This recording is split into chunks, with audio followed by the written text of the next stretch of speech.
É preciso crer de todos no Evangelho, crer de todos no Evangelho. Aleluia,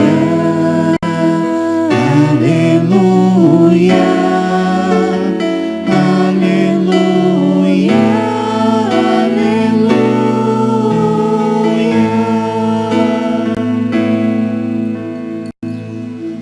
O Senhor esteja convosco.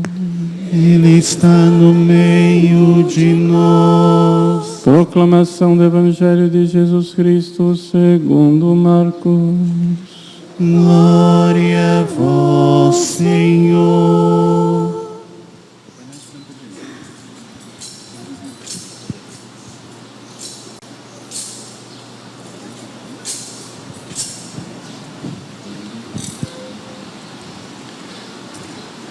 Depois que João Batista foi preso, Jesus foi para Galileia pregando o Evangelho de Deus e dizendo: o tempo já se completou e o reino de Deus está próximo. Convertei-vos e crede no Evangelho. E passando à beira do mar da Galileia, Jesus viu Simão e André, seu irmão, que lançavam a rede ao mar e eram pescadores. Jesus lhes disse: segui-me e eu farei de vós pescadores de homens. E eles, deixando imediatamente as redes, seguiram Jesus. Caminhando mais um pouco, viu também Tiago e João, filhos de Zebedeu. Estavam na barca consertando as redes e logo os chamou. Eles deixaram seu pai Zebedeu na barca com os empregados e partiram, seguindo Jesus. Palavra da salvação. Glória a vós, Senhor. Aleluia, aleluia, aleluia, aleluia.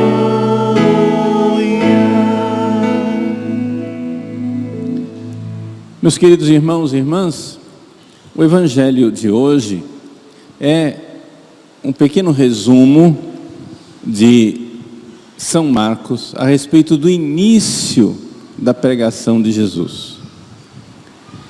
E o início da pregação de Jesus, São Marcos aqui nos apresenta condensado numa frase: que o reino de Deus está próximo. São Lucas usa uma frase semelhante: o reino de Deus está entre vós. E isso pode ser traduzido também de outra maneira: o reino de Deus está dentro de vós.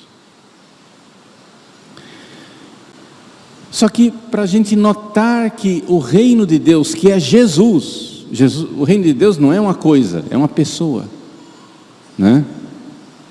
O reino de Deus é o próprio Jesus. Para a gente notar que Jesus está dentro de nós, o que é que Jesus fez?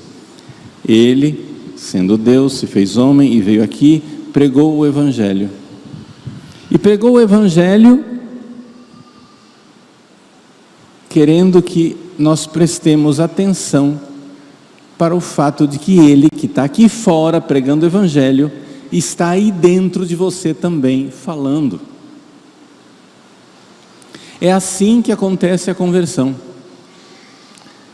A conversão acontece quando um pregador aqui fora, um livro, um filme, um acontecimento da sua vida, que é palavra de Deus, instrumento de Deus, chama a sua atenção para a palavra de Deus que está aí dentro de você, falando já faz tempo e você não presta atenção. Porque esta é a grande realidade do ser humano, da humanidade. Deus está tentando falar conosco todos os dias. Deus quer falar conosco todos os dias, mas a gente não presta atenção. Por quê? Porque nós fazemos muito barulho dentro de nós. Tem muito barulho, muito barulho, muito barulho. E é claro, quando você entra dentro de você, a primeira coisa que você nota não é a palavra de Deus falando. Quando você entra dentro de você, a primeira coisa que você nota é o tumulto das suas paixões. É a confusão. Veja, você passa o dia inteiro falando com você, não é? Isso chama pensamento, tá? Não se preocupe não são vozes. Você não está ouvindo as vozes, é só seu pensamento. Você pensa o dia inteiro. Mas esses pensamentos não levam você necessariamente para a realidade. Muitas vezes os seus pensamentos estão levando você para longe da realidade. Você está sendo arrastado pelos seus sentimentos, pelas suas angústias, pelas suas preocupações, ideias obsessivas. A coisa mais comum que tem, né, nas pessoas são ideias obsessivas. Ideias que ficam martelando o tempo todo e você correndo feito cachorro atrás do próprio rabo o dia inteiro, achando que você está pensando. Na verdade, você está prisioneiro dos seus pensamentos. O pensamento deveria nos levar para a realidade. Jesus está dizendo: convertei-vos. O que quer dizer isso? Convertei-vos em grego é metanoia. Metanoia, conversão, é mudança de mentalidade. Pare de buscar Deus onde Ele não se encontra.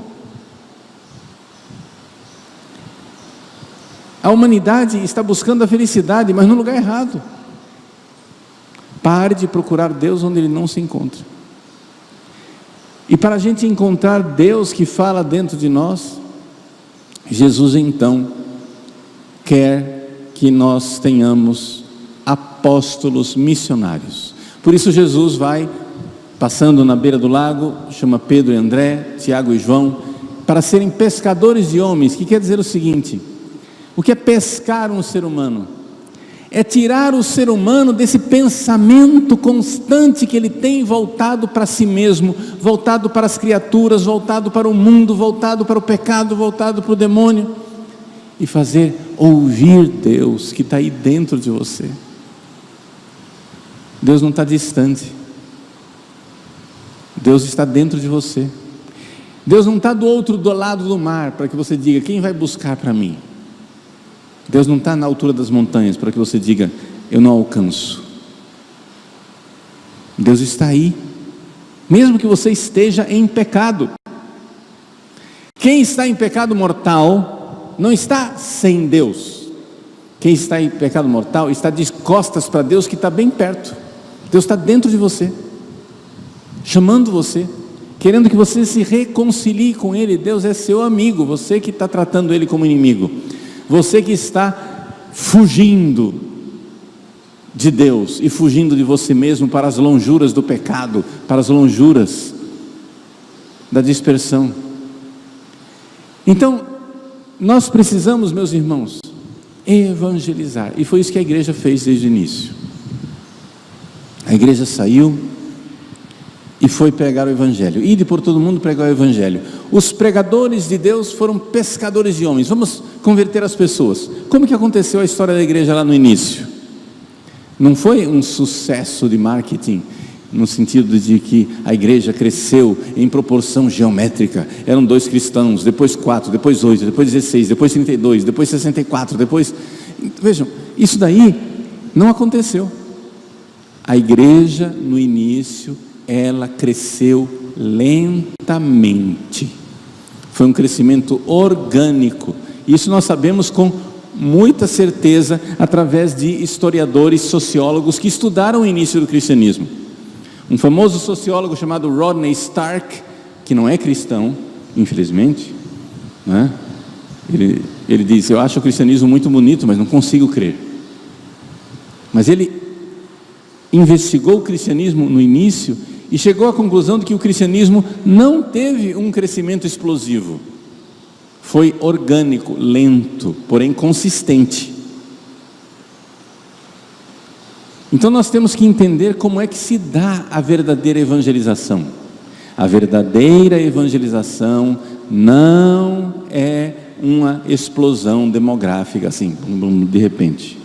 Não. A verdadeira evangelização vai se dando, conquistando coração por coração, alma por alma, pessoa por pessoa. A tal ponto que, quando chegou um certo momento, os cristãos começaram a ser notados e começaram a incomodar. Começaram então as perseguições. Os cristãos eram ainda uma pequena minoria, mas já o diabo viu que aquilo era muito perigoso. E o diabo então insuflou as autoridades romanas para perseguir e matar os cristãos. E assim aconteceu. Foi a primeira grande dificuldade da igreja. Aqui, matar os cristãos quer dizer isso. O diabo, a primeira estratégia dele foi: eles estão crescendo, vou matá-los. Não funcionou. Não funcionou porque os cristãos, quanto mais você matava, mais eles amavam Jesus e mais morriam. Como usar a linguagem de Tertuliano, né? O sangue dos mártires era semente de novos cristãos. Quanto mais matavam, mais os cristãos cresciam. Então a primeira dificuldade que eles tiveram é: não, nós vamos matá-los. Não conseguiram. Então o diabo criou uma segunda estratégia. E a segunda estratégia do diabo na história da igreja foi a heresia. Vamos corrompê-los através de ideias falsas. Então vieram as grandes heresias, o gnosticismo, o arianismo, e quase conseguiram acabar com o cristianismo. A igreja reagiu, convocou concílios ecumênicos, condenou hereges, se purificou internamente. Tá bom, então o diabo disse: vou mudar de estratégia. E qual foi a estratégia? A terceira estratégia do diabo: a primeira foi matar, não deu certo. A segunda, corromper a doutrina, não deu certo. A terceira estratégia do diabo foi maus cristãos, cristãos corrompidos moralmente, na vida moral. Ou seja, eles continuavam crendo em Jesus, mas levando uma vida depravada, adultério, concubinato, sobretudo padres e bispos que começaram a viver uma vida corrompida, padres com mulheres, homossexualismo dentro do clero. E isso não aconteceu, gente, semana passada. Eu estou descrevendo para vocês uma realidade que aconteceu há 1000 anos atrás. Há 1000 anos atrás, São Pedro Damião, por exemplo, escreveu o Liber Gomorreanum, o livro a respeito de Gomorra, descrevendo a desgraça do homossexualismo no clero. Há 1000 anos atrás.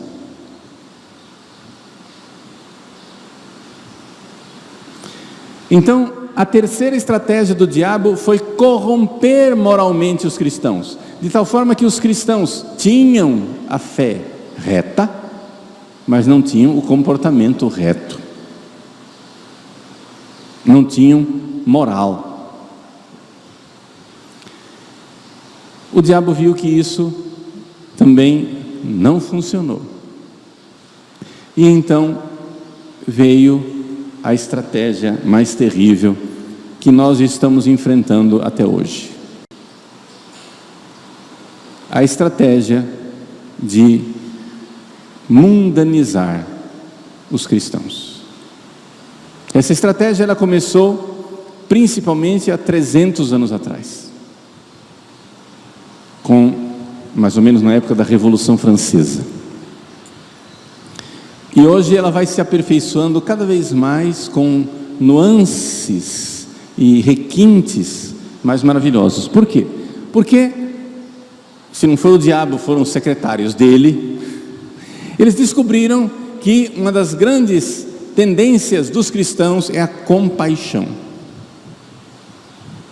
Então, vamos desorientar a compaixão dos cristãos, para que eles tenham peninha, compaixão, pena de Satanás, pena dos demônios, pena dos pecadores, pena, mas uma pena desorientada. Quando a gente tem pena e compaixão de um pecador, o que é que a gente quer? A gente quer isso que Jesus está dizendo aqui no Evangelho: mude de mentalidade, converta e creia no Evangelho. Essa é a verdadeira compaixão com o pecador. A verdadeira compaixão com o pecador é a conversão. Mas aqui, a compaixão desorientada, ela é desorientada por um sentimento de culpa. Um sentimento de culpa, uma neurose, onde o cristão se sente culpado de ter uma vida melhor, se sente culpado de ser diferente, se sente culpado de que com minha vida eu estou acusando o outro de pecado. Isso é um fenômeno que não é novo, isso está escrito até no Antigo Testamento. O Antigo Testamento, né, os ímpios, os maus, os pecadores, diz assim: eis o justo, matemo-lo, porque não suportamos nem sequer vê-lo. Ora, você que é católico, você convive com a sua família. Veja, eu não estou dizendo que a sua família, né, é uma raça de pecadores incorrigíveis e tremendos, mas infelizmente nós sabemos que nas nossas famílias nós temos pessoas afastadas de Deus, sim ou não? Gente que não vem à missa, que não quer saber de Deus, que vive no pecado, etc, etc.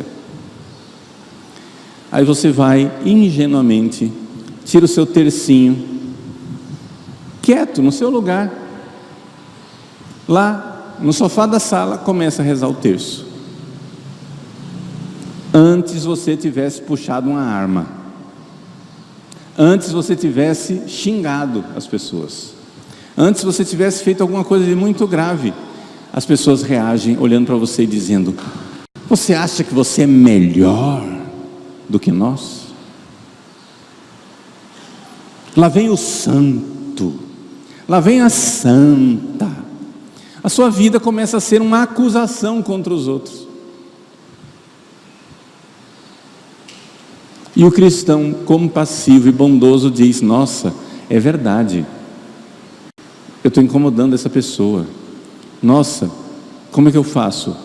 De fato, eu não sou melhor do que ele, eu não posso me comportar como sendo melhor. E então o cristão, para se adaptar ao ambiente e não se sentir incomodado, começa a se mundanizar, perder a nossa identidade. Ou seja, perder a nossa identidade porque o mundo, secretário de Satanás, né? O mundo vem para nos acusar e dizer: mas você não é cristão?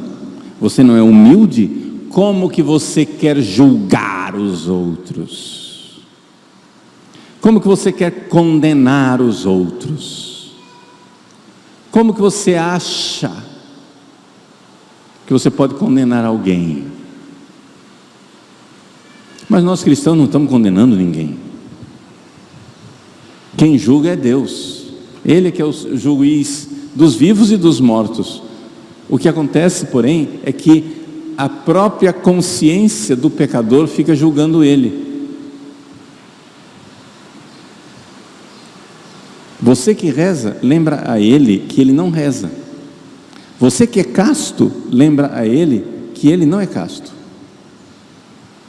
Experimenta sentar numa mesa com os amigos que estão bebendo e dizer: não, eu não bebo. Veja, eu não estou dizendo que beber é pecado, eu só estou dizendo o incômodo que causa. De repente, 5 pessoas na mesa ficam incomodadas com aquele sexto que não quer beber. Mas cara, eu não estou incomodado que você está bebendo, por que você está incomodado que eu não beba? Eu não estou dizendo nada do seu adultério, por que você está incomodado de eu ser fiel à minha esposa? Eu não estou dizendo nada de você não ir à igreja, porque você está incomodado que eu vou à igreja. E assim é que, ao longo dos séculos,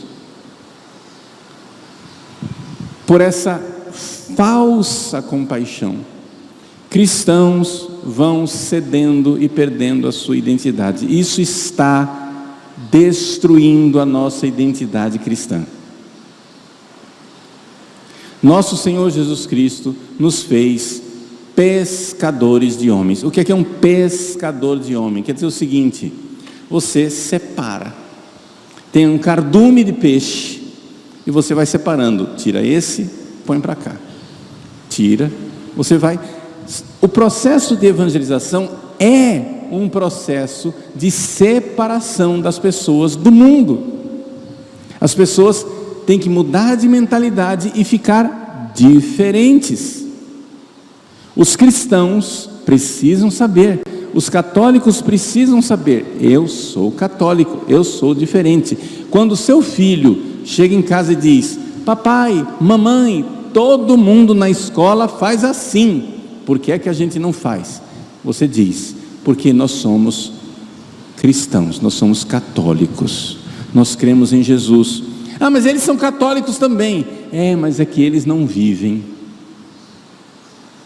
A fé deles ainda não é forte para mudar a vida deles. Vamos rezar para que a fé deles fique mais forte e eles mudem a vida.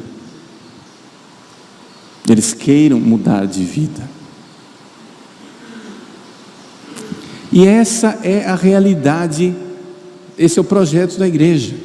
Então, meus queridos, hoje o grande ataque de Satanás à igreja não está acontecendo com a mortandade de cristãos, embora existe ainda cristãos no mundo que são mortos, fisicamente mortos, não é? Em países muçulmanos isso é muito comum, em países marxistas, comunistas, isso ainda existe, ainda é comum. Na China, hoje, enquanto nós estamos aqui falando e comprando produtos chineses, existem irmãos católicos que estão na prisão pelo simples fato de serem católicos. E isso não é em outro século, é agora. Enquanto você está comodamente sentado aqui no banco da igreja, existe um irmão seu que está na prisão. Existem irmãos nossos que estão sendo mortos em países muçulmanos, massacrados, perdendo seus empregos, vivendo uma vida miserável. Isso existe, mas essa não é a maior estratégia do diabo hoje. Também ainda existe entre nós a heresia. Claro, a estratégia do diabo da heresia, ainda tem gente ensinando coisas heréticas. Sim. Mal, é uma desgraça, é uma miséria, mas essa não é a maior estratégia. Continua em ação, ela está ainda agindo. Também ainda hoje existem cristãos com má vida, contra testemunho. Sim, cristãos, muitas vezes padres, bispos com vidas depravadas. Mas essa não é a maior estratégia. A maior estratégia hoje é a seguinte: se você for igual a todo mundo, se você, olha, você não é melhor do que ninguém, seja igual a todo mundo e nós vamos parar de matar você. Estratégia número 1, seja igual a todo mundo e pare de acusar os outros de heresia. Estratégia número 2, seja igual aos outros, seja igual a todo mundo e pare de querer uma vida moralmente reta. Estratégia número 3. Mas tudo isso é o resumo da estratégia número 4, ou seja, seja igual a todo mundo e você vai viver de boa. O diabo briga com você, o mundo briga com você, a carne briga com você porque você está querendo ser diferente. Ó cristão soberbo que quer ser melhor do que os outros, seja humildezinho, ou seja, igual a todo mundo. Se você for igual a todo mundo, nós vamos parar de perseguir você. Mas isso é abandonar a essência do Evangelho. Jesus diz: o reino de Deus está dentro de você, incomodando você, dizendo a você: mude de mentalidade, ouça a palavra de Deus. E uma vez que você ouviu, você vai ser pescador de homens e vai fazer os outros ouvirem também. E aí nós vamos pescando um por um, e nós seremos uma fraternidade, porém aberta, não fechada. O falecido Papa Bento XVI, o primeiro livro que ele escreveu como padre jovem, né? O jovem padre Joseph Ratzinger escreveu um livro chamado Die Christliche Brüderlichkeit, a fraternidade cristã, em que ele mostra que não tem sentido nenhum, é absolutamente absurda a ideia de que nós somos todos irmãos. O mundo inteiro, a humanidade inteira é uma só fraternidade, ou seja, nada. Isso é absurdo. A fraternidade quer dizer o seguinte: esses daqui são meus irmãos cristãos, aqueles lá não são meus irmãos. Mas não é uma fraternidade fechada, é uma fraternidade aberta. Nós queremos que eles façam parte, então vamos lá e fazer os irmãos. Mas nós temos que manter essa identidade de fraternidade, essa identidade de sermos membros do corpo de Cristo. E onde está a identidade da Santa Igreja Católica? Nós católicos temos uma só fé. Portanto, doutrina tem que ser única, nada de heresia. Nós temos um só código moral. Se a gente não vive, a gente se converte, faz propósito, se emenda, vai no confessionário e diz: agora vai, vamos mudar de vida. Nós temos uma só vida sacramental, os 7 sacramentos da igreja, com uma só hierarquia, que ao longo de 2000 anos continua, como São Pedro, confirmando os irmãos na fé. Então, nossos pastores são os pastores atuais da igreja, mas são também os pastores que vieram ao longo dos séculos. E os ensinamentos de todos eles, todos, nós somos pastoreados hoje pelos pastores vivos, mas existem pastores nossos que estão no céu, santos doutores que continuam com seus ensinamentos iluminando as nossas vidas. É uma só doutrina, uma só fé, um só regime sacramental, um só governo ao longo dos séculos. Movidos pela graça de Deus, caminhamos na direção do céu. E esta é a fraternidade da Santa Igreja Católica, a fraternidade cristã. Existem bilhões de pessoas que não estão nessa fraternidade. Nós precisamos reforçar a nossa identidade. A identidade não quer dizer: eu preciso usar uma camiseta, colocar um crucifixo no peito e colocar um cartaz na minha cabeça, eu sou católico. Não é isso. Reforçar a identidade quer dizer o seguinte: mesmo que ninguém saiba, mesmo que ninguém note que eu tenho a mesma roupa de todo mundo, uma roupa decente, claro, mas que eu me vista normalzinho, e eu tenho um comportamento que não chama atenção, mesmo assim, quem convive comigo sabe: esse cara é diferente. E que esse diferente seja melhor, esse diferente seja nossa, que pessoa paciente, nossa, que pessoa generosa, nossa, que pessoa reta, honesta. E é assim, sendo diferentes, nós queremos que os outros também sejam. Uma fraternidade aberta, onde nós vamos pescando as pessoas para Deus. Esta é a igreja, esse é o projeto de Jesus Cristo. Infelizmente, miseravelmente, desgraçadamente, existem pessoas, teólogos dentro da igreja, que estão remando na direção contrária, que querem mundanizar a igreja. Sim, padres e bispos que, quando vem um católico com uma identidade forte, batem no católico e dizem: hipócrita, você tem que ser igual a todo mundo. Afagam os mundanos, os pecadores.